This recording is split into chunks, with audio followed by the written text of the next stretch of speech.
नमस्ते, मेरा नाम अनिल शारदा है। आप द पंचायत देख रहे हैं। सोशल मीडिया कंपनी फेसबुक ने अपना नाम बदल लिया है। फेसबुक का अब नया नाम मेटा नाम से जाना जाएगा। फेसबुक के फाउंडर और सीईओ मार्क जुकरबर्ग ने गुरुवार को ऑकलैंड में आयोजित सालाना कॉन्फ्रेंस में यह घोषणा की है।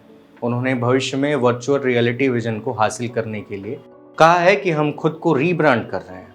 अब हमारे लिए फेसबुक फर्स्ट की जगह मेटावर्स फर्स्ट होगा। क्या है मेटावर्स, इसे समझ लीजिए। मेटावर्स एक तरह की आभासी दुनिया होगी। इस तकनीक से आप वर्चुअल आइडेंटिटी के जरिए डिजिटल वर्ल्ड में एंटर कर सकेंगे, यानी एक पैरेलल वर्ल्ड जहां आपकी अलग पहचान होगी। उस पैरेलल वर्ल्ड में आप घूमने, सामान खरीदने से लेकर इस दुनिया में ही अपने दोस्तों रिश्तेदारों से मिल सकेंगे। काम कैसे करता है metaverse? Metaverse augmented reality, virtual reality, machine learning, blockchain technology और आर्टिफिशियल इंटेलिजेंसी जैसी कई टेक्नोलॉजी के कॉम्बिनेशन पर काम करता है। मेटावर्स का एक्सपीरियंस आपको कब तक मिल सकता है, इसे भी जान लीजिए। इस सवाल का जवाब फेसबुक के ऑफिशियल ब्लॉग के मुताबिक कंपनी अभी मेटावर्स बनाने के शुरुआती फेज में है। मेटावर्स को पूरी तरह से डेवलप होने में 10 से 15 साल लग सकते हैं। साथ ही ये समझना भी जरूरी है कि मेटावर्स को कोई एक कंपनी नहीं बना सकती है। ये अलग अलग टेक्नोलॉजी का बड़ा सा जाल है जिस पर कई कंपनियां मिलकर काम कर रही हैं। गौरतलब हो कि मेटावर्स में software, hardware, asset creation, interface creation, product और फाइनेंशियल सर्विस जैसे कई कैटेगरी होती हैं।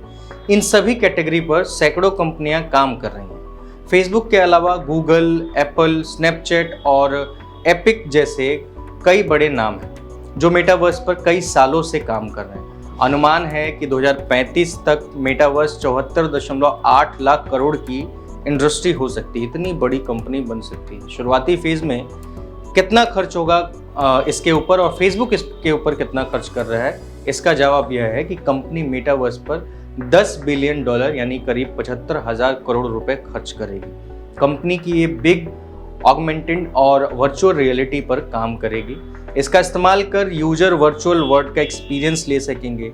इस प्रोडक्ट के लिए फेसबुक 10,000 लोगों को हायर करने का ऐलान भी कर चुका है, यानी कि बहुत सारे जॉब्स इसमें मिलने वाले हैं। मेटावर्स में कैसे बदल जाएगा आपके काम करने का एक्सपीरियंस, इंटरनेट इस्तेमाल करने का एक्सपीरियंस, इसे समझ लीजिए। आप वर्चुअल वर्ल्ड में किसी सड़क किनारे टहल रहे हैं। एक दुकान पर आपने एक फ्रिज देखा जो आपको पसंद आ गया। आप उस दुकान पर गए और डिजिटल करेंसी से उस फ्रिज को खरीद लिया। अब वो फ्रिज आपके रेजिडेंशियल एड्रेस, यानी कि जहां पर आप रहते होंगे, पर डिलीवर हो जाएगा, यानी आपको वर्चुअल शॉपिंग एक्सपीरियंस मिलेगा। लेकिन ये शॉपिंग रियल होगी, ये दिखावा नहीं होगा। आप इंटरनेट पर जब किसी से बात कर रहे होंगे तो ऐसा लगेगा जैसे आप एक दूसरे के सामने ही बैठे हैं, भले ही फिजिकली आप सैकड़ों मील दूर भले हो। एक वेबसाइट है decentraland.org, यानी कि DECENTRALAND.org। ये वर्चुअल वर्ल्ड का बेहतरीन उदाहरण है। इस वेबसाइट पर आपको अलग वर्चुअल वर्ल्ड मिलेगा जिसकी अपनी करेंसी, इकोनॉमी और ज़मीन भी है। आप यहाँ क्रिप्टो करेंसी से ज़मीन खरीद सकते हैं, उस पर अपने हिसाब से मनचाहा घर बना सकते हैं।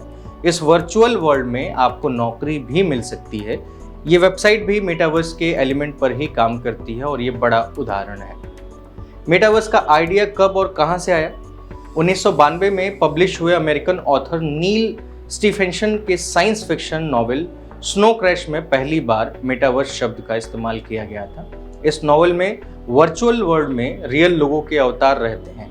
नॉवेल में वर्चुअल रियलिटी, डिजिटल करेंसी जैसे कई पैमानों पर बात की गई है। फेसबुक के अलावा और कौन सी कंपनियां मेटावर्स पर काम कर रही हैं?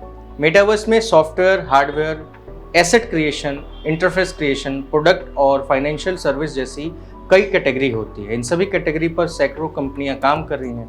फेसबुक के अलावा गूगल, एप्पल, स्नैपचैट और एपिक गेम्स वो बड़े नाम हैं जो मेटावर्स पर कई सालों से काम कर रहे हैं। अनुमान है कि 2035 तक मेटावर्स 74.8 लाख करोड़ की कंपनी के रूप में आएगी, यानी कि इतनी बड़ी इंडस्ट्रीज हो जाएगी।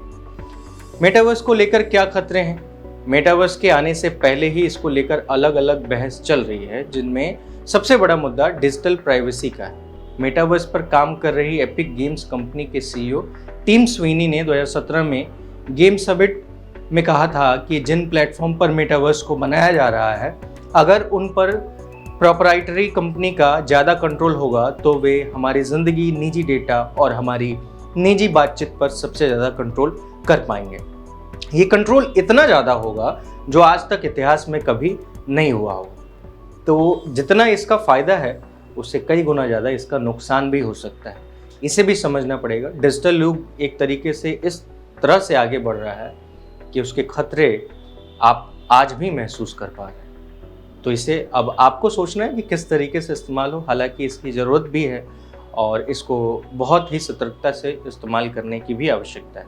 फिलहाल इस वीडियो में इतना ही। मेरा नाम अनिल शारदा है, आप द पंचायत देख रहे थे।